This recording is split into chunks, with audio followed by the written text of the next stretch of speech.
Tentu saja benar, pertanian dan tulis-menulis berkembang lebih dulu di Timur Tengah ketimbang di Cina. Tetapi, hal ini bukanlah suatu jawaban apa sebab kebudayaan Cina begitu lambat dan berada di belakang Barat. Satu masalah adalah sebelum adanya Sai Ilun, tak ada satu tulisan bermutu pun di Cina.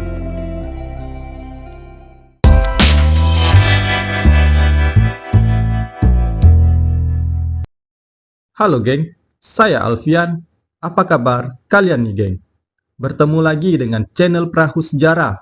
Kali ini kita akan membahas tentang penemu kertas yang namanya tak pernah disebut. Bahkan sebagian dari kita mungkin baru pertama kali ini mendengar nama ini. Nah, siapakah orang ini geng? Yuk langsung kita bahas. Tapi sebelum itu, yuk geng, tekan tombol subscribe-nya. Dan bagi kalian yang udah subscribe, saya ucapkan terima kasih. Langsung aja kita bahas geng di Yuk Belajar Bersama. Let's go!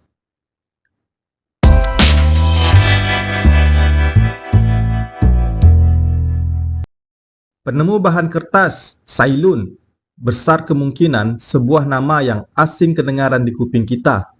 Menimbang betapa penting penemuannya, amatlah mengherankan orang-orang barat meremehkannya begitu saja. Tidak sedikit ensiklopedia besar tak mencantumkan namanya barang sepatah kata pun. Ini sungguh keterlaluan. Ditilik dari sudut arti penting kegunaan kertas amat langka. Sai Lun disebut-sebut bisa menimbulkan sangkaan jangan-jangan Sai Lun sebuah figur tak menentu dan tidak bisa dipercaya ada atau tidaknya. Tetapi, penyelidikan seksama membuktikan dengan mutlak jelas bahwa Sai Lun itu benar-benar ada dan bukan sejenis jin dalam dongeng. Dia seorang pegawai negeri pada pengadilan kerajaan di tahun 1005 Masehi, mempersembahkan contoh kertas kepada Kaisar Hoti. Catatan Cina tentang penemuan Sai Lun ini terdapat dalam penulisan sejarah resmi dinasti Han, sepenuhnya terus terang dan dapat dipercaya. Tanpa sedikit pun ada bau-bau magis atau dongeng. Orang-orang Cina senantiasa menghubungkan nama Sai Lun dengan penemu kertas dan namanya tersohor di seluruh Cina. Tak banyak yang dapat diketahui perihal kehidupan Sai Lun, kecuali ada yang menyebut dia itu orang Kebirian. Tercatat pula, Kaisar teramat girang dengan penemuan Sai Lun, dan ia membuatnya naik pangkat, dapat gelar kebangsawanan, dan dengan sendirinya jadi cukong. Tetapi, belakangan dia terlibat dalam komplotan anti-istana yang menyeret kejatuhannya. Catatan-catatan Cina menyebut sesudah dia disepak, Sai Lun mandi bersih-bersih, mengenakan gaunnya yang terindah, lantas meneguk racun. Penggunaan kertas meluas di seluruh Cina pada abad kedua, dan dalam beberapa abad saja, Cina sudah sanggup mengekspor kertas ke negara-negara Asia. Lama sekali Cina merahasiakan cara pembikinan kertas. Di tahun 751, beberapa tenaga ahli pembikin kertas tertawan oleh orang-orang Arab sehingga dalam tempo singkat, kertas sudah diproduksi di Baghdad dan Samarkand. Teknik pembikinan kertas menyebar ke seluruh dunia Arab dan baru di abad ke-12 orang-orang Eropa belajar teknik ini. Sesudah itu, pemakaian kertas mulai berkembang luas dan sesudah Gutenberg menemukan mesin cetak modern, kertas menggantikan kedudukan kulit kambing sebagai sarana tulis-menulis di Barat. Kini, penggunaan kertas begitu umumnya sehingga tak seorang pun sanggup membayangkan bagaimana bentuk dunia tanpa kertas. Di Cina, sebelum penemuan Sai Lun, umumnya buku dibuat dari bambu. Memang ada juga buku yang dibuat dari sutra, tetapi harganya amat mahal buat umum. Sedangkan di Barat, saat sebelum ada kertas, buku ditulis di atas kulit kambing atau lembu. Material ini sebagai pengganti papirus yang digemari oleh orang-orang Yunani, Romawi, dan Mesir. Baik kulit maupun papirus bukan saja termasuk barang langka, tetapi juga harganya sulit terjangkau. Sekarang, entah buku, entah barang tulisan lain dapat diproduksi secara murah dan sekaligus dalam jumlah besar-besaran. Ini semua berkat adanya kertas. Memang, arti penting kertas tidaklah begitu menonjol tanpa adanya mesin cetak. Tetapi sebaliknya, mesin cetak pun tak banyak makna tanpa adanya bahan kertas yang begitu banyak dan begitu murah.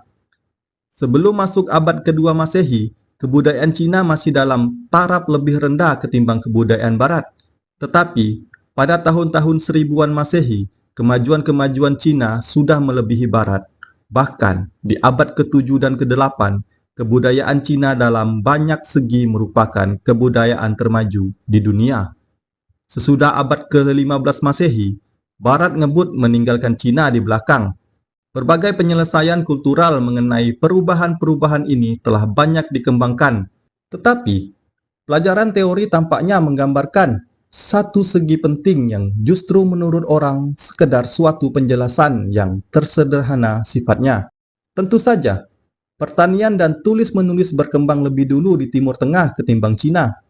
Tetapi, hal ini bukanlah suatu jawaban apa sebab kebudayaan Cina begitu lambat dan berada di belakang Barat. Satu masalah adalah sebelum adanya Sailun, tak ada satu tulisan bermutu pun di Cina. Di dunia Barat, papirus sudah ada, dan meskipun bahan itu mengalami kemunduran, tulisan dalam bentuk gulungan tak terbatas jumlahnya, dan buku-buku lebih baik kualitasnya daripada ditulis di atas kayu atau bambu. Kekurangan bahan untuk menulis merupakan faktor penghambat utama kemajuan kebudayaan Cina. Seorang sarjana Cina memerlukan satu gerobak untuk membawa sejumlah buku yang dianggapnya bermanfaat. Bayangkan saja betapa berabainya berusaha mengatur administrasi pemerintahan dengan keadaan seperti itu. Penemuan kertas oleh Sailun merombak total keadaan itu. Dengan sejumlah bahan-bahan tulisan yang ada, kebudayaan Cina melonjak begitu cepat sehingga hanya dalam beberapa abad sudah mampu mengimbangi Barat. Tentu, perpecahan politik di Barat menjadi sebab penting, tetapi ini sama sekali bukan sebab utama. Di abad keempat Masehi, Cina pun secara politis terpecah-pecah. Tetapi, biar begitu, kebudayaannya tetap maju dengan cepat. Dalam abad-abad berikutnya, tak kala kemajuan di Barat tersendat-sendat, Cina justru berhasil meraih penemuan-penemuan penting seperti kompas, bahan peledak, dan cara mencetak dengan blok. Sejak kertas jatuh lebih murah ketimbang kulit kambing, serta dapat diperoleh dalam jumlah besar, keadaan sekarang terbalik. Sesudah orang-orang Barat mulai menggunakan kertas, mereka mampu duduk berhadapan dengan Cina, bahkan berhasil menyempitkan jurang pemisah kultural. Tulisan-tulisan Marco Polo menekankan keyakinannya bahwa bahkan di abad ke-13 Masehi, Cina berada jauh di atas Eropa dalam hal kemakmuran. Mengapa selanjutnya Cina berada di belakang Eropa? Berbagai penjajahan kultural yang telah dicoba, tapi mungkin pengamatan teknologi yang sederhana dapat menemukan jawabannya. Di abad ke-15 di Eropa, seorang jenius bernama Johann Gutenberg menemukan cara memproduksi buku sebanyak-banyaknya. Akibat penemuan itu, kultur Eropa maju dengan pesat karena Cina tidak punya orang seperti Gutenberg. Cina tetap bertahan pada sistem pencetakan blok sehingga perkembangan kulturnya merangkak lebih lambat. Memang, Sailun berada di barisan paling depan dari penemu-penemu lain karena beberapa alasan. Umumnya, penemuan-penemuan merupakan produk dari zamannya dan bisa juga terjadi biarpun orang yang betul-betul menemukannya tak pernah hidup sama sekali. Tetapi, keadaan ini sama sekali tidak berlaku pada masalah kertas. Orang-orang di Eropa tidak mulai memproduksi kertas beribu-ribu tahun sesudah Sailun. Mereka baru terbuka pikiran dan membikinnya sesudah belajar proses pembikinannya dari orang Arab. Dalam hubungan ini, biarpun orang sudah menyaksikan bagaimana orang Cina memproduksi kertas, bangsa-bangsa Asia lainnya tak pernah punya kemampuan memproduksinya. Jadi, jelaslah, penemuan cara memproduksi kertas bukanlah pekerjaan gampang. Tak bisa begitu saja bisa dilaksanakan oleh kebudayaan maju yang serba tanggung, melainkan erat kaitannya dengan sumbangan pikiran dari perseorangan yang punya kelebihan luar biasa. Sailun adalah model orang macam itu, Dan cara membuat kertas yang dilakukannya, di samping modernisasi yang diperkenalkan sekitar tahun 1800 Masehi, pada dasarnya sama serupa apa yang dilakukan orang hingga kini. Gimana, geng? Apa kalian udah pernah dengar nama Sailun ini? Kalau saya sih jujur, pertama kali mendengar nama orang ini saat saya membaca buku 100 orang berpengaruh di dunia yang dibikin oleh Michael Hart. Di situ saya baru tahu bahwa penemu kertas itu adalah orang Cina yang bernama Sailun. Tapi sayangnya nama ini sebelum Michael Hart menerbitkan bukunya ini, banyak sekali orang yang tidak kenal dengan Sailun ini. Dan hingga sekarang, mungkin hanya ada beberapa gelintir orang yang tahu tentang Sailun ini. Semoga pengenalan ini bisa lebih mengenalkan kalian terhadap penemuan-penemuan yang jarang diungkap, geng.